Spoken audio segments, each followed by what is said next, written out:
이걸 얘기한다는 거 자체가 좀 부끄러운데.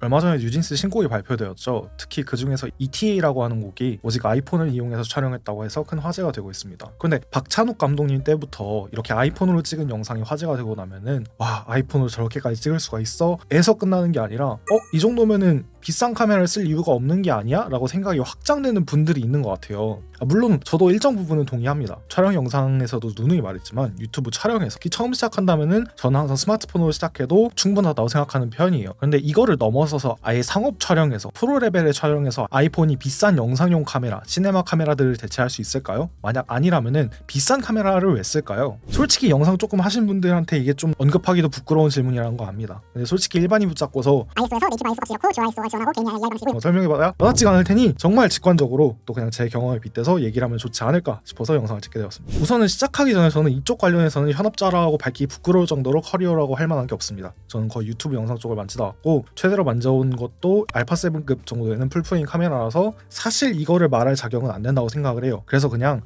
영상 좋아하는 놈이 얘기하는구나, 알못의 의견이다 정도로 생각하고 들어주시면 좋을 것 같아요. 혹시라도 이 영상을 보시는 현업자분 계시면은 영상에 의견 남겨주시면 정말 감사할 것 같습니다. 우선은 다른 걸 다 떼어놓고 결과물 자체만 놓고 비교를 하자면은 색깔 자체는 많이 따라왔다고 생각을 합니다. 아니 이런 영상은 현업에서 탑 중에 탑이신 분들이 찍고 색 보정까지 공들여서 했으니까 그런 거 아니냐 싶을 수도 있지만 이거는 아이폰 나오고 나서 나오는 뭐 이런 전문적인 프로모션 영상들 말고도 그러니까 유튜버 분들이 직접 찍은 영상들을 계속 지켜본 결과 느꼈던 부분이기도 합니다. 아래 영상 같은 경우에는 한 외국 유튜버가 아이폰이랑 1200만원짜리 시네마 카메라를 비교한 영상인데요. 요거만 봤을 때는 큰 차이가 없어 보이죠. 물론 자세히 보면 차이가 없는 건 아니지만 아예 처음 보는 지나가는 사람한테 시네마 카메라로 찍은 영상을 보여주고 이거 아이폰으로 찍었어요 하면 아마 대부분 그냥 믿을 거예요. 특히 제 기준으로 이 차이는 아이폰 13 이후로 애플에서 공식적으로 프로레스를 지원하면서 더 좁혀졌다고 생각을 합니다. 그런데 그럼에도 불구하고 하이엔드 카메라를 대체한다는 것은 아직 무리가 있다고 생각을 해요. 비교를 위해서 뮤비를 두 개를 딱 가져와 볼게요. 하나는 이번에 아이폰으로 촬영했다고 하는 ETA 뮤비고 하나는 이번에 동시에 나온 슈퍼샤이라는 노래의 뮤직비디오입니다. ETA의 경우 이런 장면들은 큰 차이가 없어 보이는 것 같지만 이렇게 좀 물체, 주변 선 경계가 많은 장면들의 경우 약간 수채화, 인상판 화가의 그림처럼 디테일이 뭉개진다는 느낌이 있습니다. 반면에 이번에 나온 슈퍼샤이의 경우 아웃포커싱 된 주변 인물 오브젝트까지도 디테일이 확실히 좀 살아있죠. 물론 이것도 지금 정확한 비교는 아닙니다. 지금 인코딩된 영상을 인코딩을 해서 내려봤고 캡처까지 하다 보니 원본에 비해서 왜곡된 캡처라고 보시는 것이 좋아요. 근데 저 뮤비뿐만이 아니라 유튜브 내에서 올라온 아니면 아이폰에서 찍었다는 4K 영상들을 봤을 때 저런 문제가 하나같이 좀 두드러졌습니다. 이런 풍경 영상들도 예쁘게 잘 찍었고 얼핏 보면 괜찮은데 이상하게 뭔가 디테일이 뭉개지는 느낌이 오죠. 저는 이 차이가 결정적으로 카메라 크기, 더 깊이 들어가면 센서 차이에서 온다고 생각을 합니다. 자, 카메라 센서가 작으면 어떤 차이가 생길까요? 네, 똑같은 조명 조건이더라도 상대적으로 받는 빛의 크기가 줄어듭니다. 요거를 전제를 하고 가볼게요.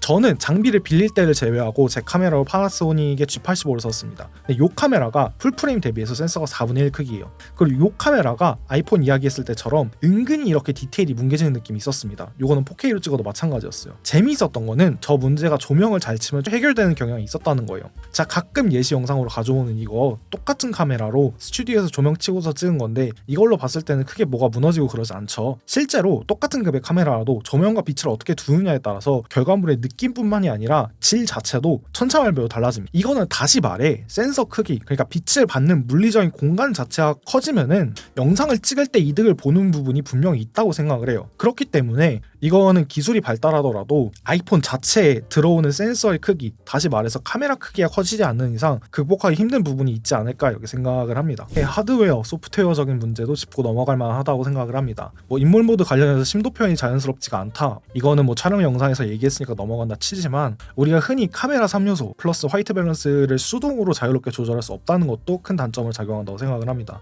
뭐 로그 촬영 지원 안 되는 건 덤이고요. 필름믹 프로 같은 외부 어플을 사용하면 이게 해결된다고는 하지만 아무래도 애플에서 자체적으로 지원한 어플이 아니다 보니 약간 무겁기도 하고 이게 카메라를 대체할 정도라고 보기는 좀 어려운 것 같아요. 여기에 아이폰은 완전 영상 머신으로 써버리면은 춥거나 더울 때 핸드폰이 아예 나가버린 경우도 은근히 잦습니다. 이거는 아이폰의 잘못이 아니라 영상 자체가 워낙에 열을 많이 내고 배터리를 많이 잡아먹습니다. 그래서 영상 촬영용으로 나왔다는 카메라들은 일정 레벨 넘어가면은 카메라 안에 자체적으로 팬이 있거나 해서 온도 조절이 가능하게 합니다.